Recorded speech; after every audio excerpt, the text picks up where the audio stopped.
Достар, осы видеоны көріп отырған каждый адам 5.000 теңгеден бастап миллион, 2 миллионға дейін ақша таба алады. Кеше менің досым 100.000 теңге тауып алды бір-ақ күнде. Схемасын көрсетейін, Freedomмен қалай ақша табамыз. Freedom Bank әрбір шақырған досыңызға 1000 теңгеден береді екен. Ол үшін достар, міне менің биомдағы сілтемеге Freedom Bank деп тұрады, соған басасыңдар. Кіресіңдер де Freedom Bank'тың именно осы приложениесін менің биомдағы ссылкамен кіріп осыны жазып аласыңдар. В общем, бұл үйін сұрайды, не сұрайды, в общем, бәрін тіркей бересіңдер ғой.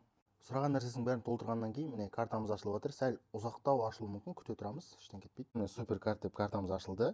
1000 теңгені алу үшін бір операция жасау керек бұнымен. Мен 100 теңгеге толтырдым да, басқа банктен, Каспийден 100 теңгеге толтырдым да, қазір бір единица ма бір нәрсе толтыру керек та, сол кезде сендерге 1000 теңге түседі, достарыңа да 1000 теңге түседі.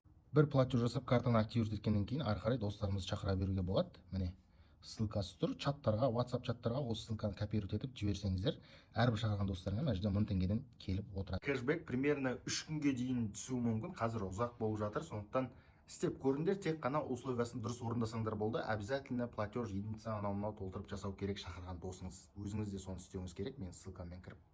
Удачи!